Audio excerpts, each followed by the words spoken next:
Hi, I'm Barb Nangle. I'm the founder and CEO of Higher Power Coaching and Consulting, LLC. I want to welcome you to my podcast, Fragmented to Whole, Life Lessons from 12-Step Recovery. On this podcast, I share my experience, strength, and hope from recovery. I don't support or endorse any particular 12-step recovery program, and I don't claim to speak for any 12-step fellowship. My hope is that you will find my words helpful in some way, whether you're in recovery or not. This is episode 119, Getting Rid of Black and White Thinking and No Longer Tolerating Dysfunction. If you're a fan of this podcast and want to support it, please check me out on Patreon. If you're not familiar, Patreon is a platform created by creators for creators that allows them to be supported and rewarded for their work by their fans and followers. You can find me at patreon.com/higherpowercoaching. Before I get into today's topic, which by the way is subtitled The Garbage Can Dilemma, I want to give a shout out to Jody. She's my first Tier 2 patron on Patreon. Thanks for listening, Jody. I'm so glad that you've gotten so much from my podcast in such a short time. Thanks for your support. If you're interested in supporting my work, you can find me at patreon.com/higherpowercoaching, and there are 2 tiers of membership. The first tier is called Higher Powered Community. And if you listen every week and want to support the work, this is the tier for you. In this tier, you get access to the video recordings of the podcast episode with guests. So that began with episode 100 and it will continue for every 10 episodes. So 110 and then 120 is going to come out next week. And you also get curated, inspirational, and motivational content a couple times a month. And that's only $4 a month. The second tier is called Higher Powered Patrons, and that includes everything in Tier 1, but you get additional curated content. But this includes things like worksheets, journal prompts, workbooks, articles, etc., that I have created for either my private coaching clients, my group coaching clients, or my membership community, Secure, Loved, and Brave. You also get shout outs on the podcast, and you get behind the scenes info about my life, my processes, and habits. And just yesterday, I recorded and uploaded a video about my podcast origin and creation story as the very first behind the scenes piece that the second tier folks get. I just did it on a whim from my bed with no makeup, which is unusual for me. But anyway, that tier is $24 a month. So back to the topic at hand. Getting rid of black and white thinking and no longer tolerating dysfunction, or the garbage can dilemma.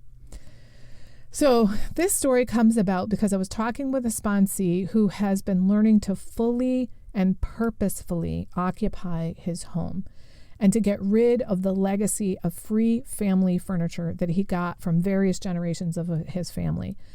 And he says that all of these furnishings are imbued with trauma because of the generations of dysfunction in his family. One of the new purchases that he made recently was a garbage can. And when he started talking about the garbage can, I said, it's funny that of all things you mentioned a garbage can, because I have quite the story about my garbage can dilemma. And I know that it's related to recovery, but I'm not sure how. So I am going to tell you both of those stories in just a moment. But I want to share the conclusion that he and I came to in our conversation about how these stories relate to recovery. And that is that they are illustrations of coming out of black and white thinking. So addicts tend to think very rigidly, even when we have years of recovery. As time goes on, we start to see more and more areas of our lives where we have rigid thinking, like this is the way things are. And these stories I'm going to tell illustrate that. When you come from generations of dysfunction, you just sort of accept that discomfort and annoyance is part of life. Whether that means you don't turn up the heat in your home, or your garbage can situation annoys the fuck out of you every single time you use it, or you wear socks that you hate because those were the kind of socks your mom bought you as a kid. So first I'm going to start with my sponsee's garbage can story, and I'll follow that with mine. Now, he really enjoys having things of beauty in his surroundings, but he's also been struggling with internalizing the belief that he deserves to have that.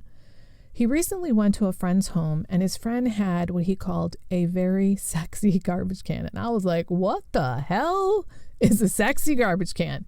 So he sent me a picture immediately of what the garbage can looked like. And if there was ever going to be a sexy garbage can, this is it. And by the way, if you want to see what it looks like, you can see it on my Patreon account if you're a patron. Anyway, he decided he was going to get the can and it was $90. So he wasn't exactly beating himself up for this purchase, but he was definitely questioning whether this was a sound decision. I said, listen, this garbage can is probably going to last you the rest of your life. However, let's just assume it's only going to last you 10 years. That's $9 per year or 75 cents a month. It's so worth it to have something in your home that you selected by choice that brings you joy because you think it's a sexy garbage can. And he was like, oh my God, thank you so much for breaking it down like that for me. That makes so much sense. And I said, that's like 2.5 cents a day. Are you willing to pay 2.5 cents a day to not have your garbage can annoy the fuck out of you? And not only not annoy you, but you actually really like it. We were then reminded of another conversation we had not too long ago about how when we start to bring things into our homes that we really love, we get used to them. We get used to being surrounded by things that we love, that bring us joy, that represent a life lived on purpose, not a life lived by default. That means we've raised the bar of what is, quote, normal in our home. And the example I gave when we had that conversation a few weeks ago was this fabulous couch that I love. I don't walk around going, oh my God, I love my couch constantly, though I do love it. And by the way, there's also a picture of that on Patreon. But what I've gotten used to is a couch that I absolutely love. I surround myself now with stuff I love in my home. That was not what my life was like for many, many years. It did start to change before I got into recovery, but it's changed dramatically now that I've gotten into recovery. I have really internalized this idea that I have choices and that I deserve to have things I love in my life, even if they don't, quote, make financial sense or aren't, quote, logical. Much of the beauty of life isn't illogical, like love, for example, or faith. Those aren't logical. So back to my sponsee's garbage can. As we processed this situation, I said to him, it's funny that you mentioned the garbage can because I had this whole situation over the last year or so with my garbage can. And here's the story. So I have had this idea in my head forever that I'm lazy. And I still have that idea sometimes. It sometimes comes to the surface. And so one of the ways that my idea that I'm lazy manifested in my life is that meant that I needed to have a 13-gallon garbage can in my kitchen. That is a large garbage can. And what that has to do with laziness is that a large can means that I have to take out the garbage less often. I get to be lazy about taking out the garbage. And I'd never really understood people who have those teeny tiny little garbage cans that fit under their sink. And I'd think things like, how often do they empty that? And this thinking was largely subconscious, mind you. And the further and further I've gotten in recovery, I've started to ask more and more questions about these ideas I have about myself. Like, I am not fucking lazy. I get a lot of shit done. Anyone who knows me personally will tell you Barb is not lazy. So that's an old story about myself. Now, I have been dating my sweetheart for over 2.5 years, and he has this tiny little garbage can under his sink. And this made me start to think to myself, I could have a small garbage can.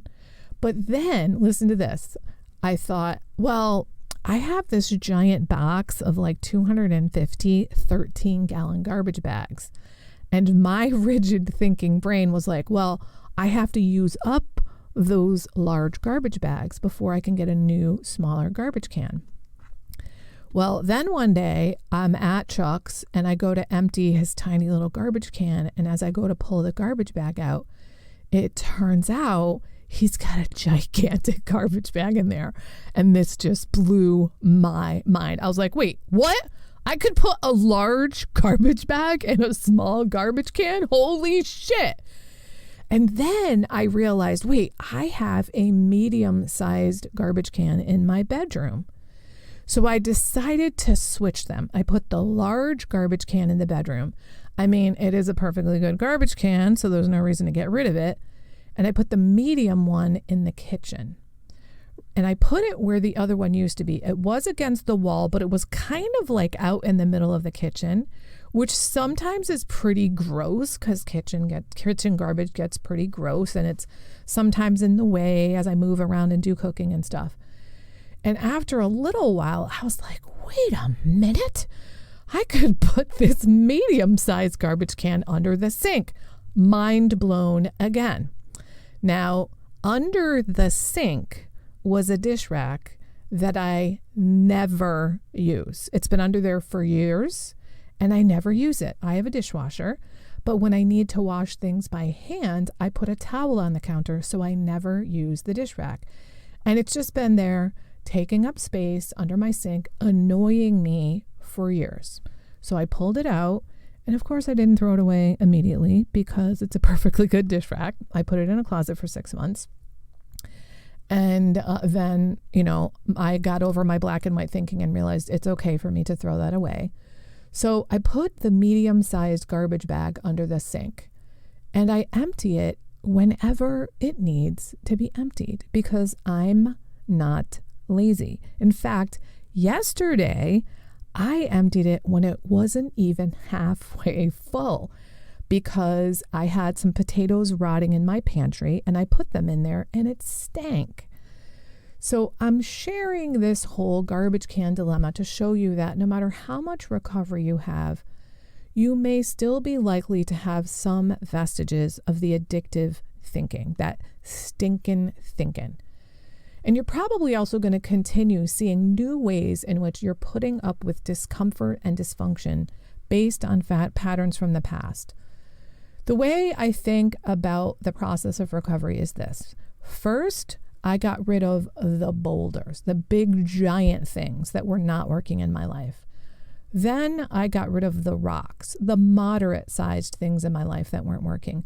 Then I got rid of the gravel, and now I'm dealing with the grains of sand, which are hard to detect. These are things like my subconscious thought and behavior patterns. What's beautiful about recovery and sponsorship is that sharing these stories with each other affirms that we're not alone. We're not completely crazy. This kind of thinking comes from somewhere, and it's helpful to discuss it with other people. And I mean that both for me and my sponsee, as well as you who are listening to me telling these stories. The other thing that my sponsee and I got out of this was we laughed our asses off because we probably spent 25 minutes talking about our fucking garbage cans. And I also have quite a number of other stories that are very similar to that, where I've come to see my black and white thinking and where I haven't even realized I wasn't living by choice, which to me is the greatest gift of recovery, freedom to choose. The more I investigate my thinking, the more thought work I do, the more I am able to look at my subconscious or subterranean thinking and examine it and decide whether it is serving me or not. If it's not serving me, then I change it. And that means I'm able to change my life and therefore get more and more comfortable in my life. So, dear listener, I challenge you to take a look at something in your life that's annoying the shit out of you. Do you need to keep it that way? Is it serving you? Or could you come out of your black and white thinking and make purposeful choices? Because you don't need to live a life of annoyance. You get to live a life that's happy, joyous, and free. That's it for today. If you've been finding this podcast helpful, please consider a donation to ensure I can continue. To choose the level of support that feels right to you, go to patreon.com/higherpowercoaching. Please also review it on Apple Podcasts, like and subscribe to it on your favorite podcast outlet. I'd really appreciate it, and it helps others to find the podcast. Now, if someone in particular came to mind when you listened to this episode, please share it with them. And don't forget, I'm on Instagram at Higher Power Coaching. I run group and private coaching programs on creating healthy boundaries. And if that sounds like something that would interest you, head on over to barbchat.net, where you can get on my calendar for a free 30-minute Better Boundaries consultation. My ideal client is someone who is ripe for change. If that's you, then go to barbchat.net and get on my calendar. My goal with all of my work is to help you make lasting changes in your life, like I've made deep, lasting changes in my life. Remember, it's never too late to recover. No one is beyond hope, and healing is possible. Thanks for listening.